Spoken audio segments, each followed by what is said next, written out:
Bienvenue sur Business Crypto and Trading, la référence pour tous ceux qui veulent dominer le monde de la crypto et du trading.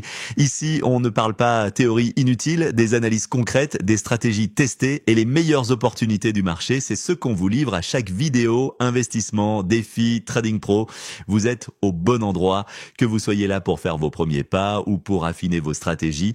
Notre objectif est simple, vous donner les clés pour réussir dans cet univers ultra compétitif. Préparez-vous à passer à la vitesse supérieure. Si vous êtes sérieux à propos de votre avenir financier, abonnez-vous maintenant et activez la cloche pour recevoir toutes nos dernières analyses. Aimez cette vidéo et partagez vos avis en commentaire. Discutons stratégie, marché et faisons grandir cette communauté de passionnés.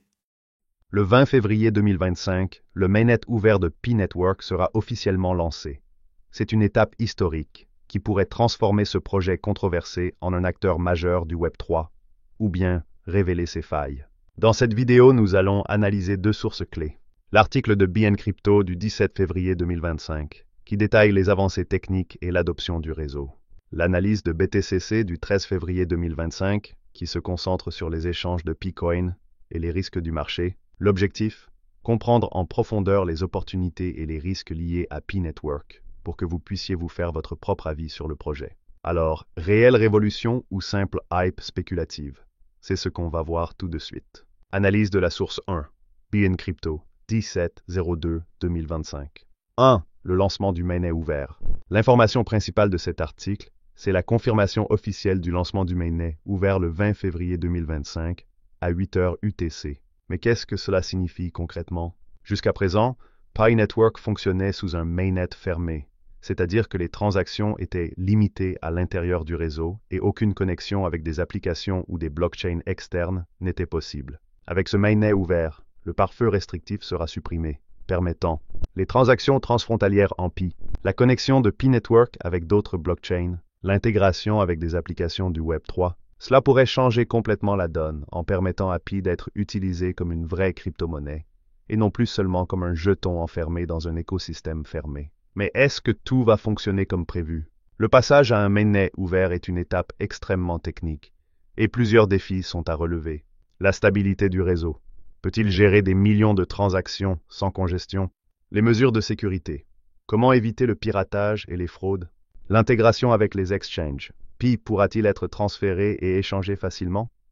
Si ces aspects ne sont pas maîtrisés, l'ouverture du mainnet pourrait créer plus de problèmes qu'elle n'en résout. 2. La communauté et l'adoption.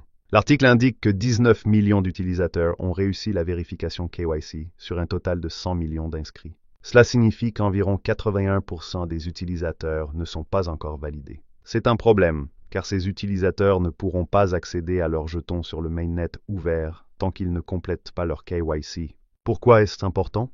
Parce que cela pourrait ralentir l'adoption réelle de Pi. Si une grande partie des utilisateurs ne peut pas envoyer, recevoir ou échanger ces Pi, cela limitera fortement l'usage de la crypto dans les premiers mois. L'article mentionne également que 10,5 millions de portefeuilles actifs sont déjà recensés et que plus de 100 applications ont été développées pour l'écosystème Pi Network. Mais la question à se poser, c'est quelle est la qualité de ces applications?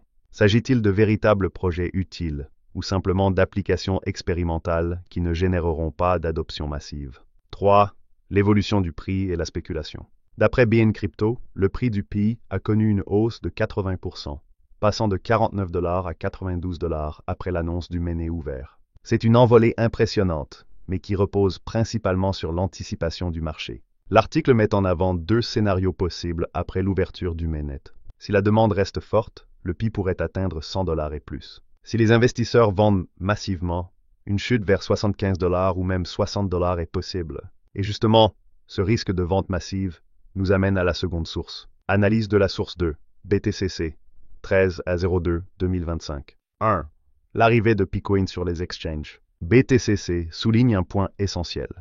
Picoin est déjà listé sur plusieurs plateformes comme OKX, Bitget, Gate.io, MEXC et HTX. Le volume des dépôts sur OKX a déjà dépassé 1,04 million de Pi, alors que le trading n'a même pas encore commencé. Cela signifie que de nombreux utilisateurs attendent avec impatience de pouvoir vendre ou échanger leur Pi. Mais est-ce une bonne ou une mauvaise nouvelle? D'un côté, cela montre un fort intérêt du marché. De l'autre, Cela peut aussi provoquer un crash brutal si trop d'investisseurs vendent en même temps. L'article met aussi en avant une rumeur sur Binance. Un listing sur Binance pourrait renforcer la légitimité de Pi et attirer de nouveaux investisseurs institutionnels. Mais pour l'instant, rien n'est confirmé, et Binance pourrait attendre de voir la stabilité du mainnet avant de prendre une décision. 2. Les risques du projet. BTCC rappelle que Pi Network fait face à plusieurs critiques importantes. Le projet est parfois accusé de centralisation. 25% des pays sont alloués à l'équipe, ce qui pose des questions sur son modèle économique. Le code source de Pi Network n'est toujours pas public, ce qui empêche les experts de vérifier la réelle décentralisation du projet. Des problèmes de sécurité ont été relevés, notamment une fuite massive de 17 Go de données personnelles en 2021. Tous ces éléments doivent être pris en compte avant d'investir dans Pi Network. Alors, que faut-il retenir? L'ouverture du mainnet est une avancée majeure, mais tout dépendra de la stabilité technique et de l'adoption réelle du Pi. L'arrivée sur les exchanges est une opportunité, mais attention à la forte volatilité et au risque de vente massive. Les enjeux réglementaires et techniques restent un défi, et rien ne garantit encore le succès à long terme du projet. En résumé, Pi Network est à un tournant. Il pourrait révolutionner la finance décentralisée, ou bien s'effondrer sous le poids des spéculations et des critiques. Alors, que pensez-vous de Pi Network? Dites-moi en commentaire si vous croyez en son potentiel ou si vous restez sceptique. Et si vous voulez suivre l'évolution du projet, abonnez-vous et activez la cloche pour ne rien rater.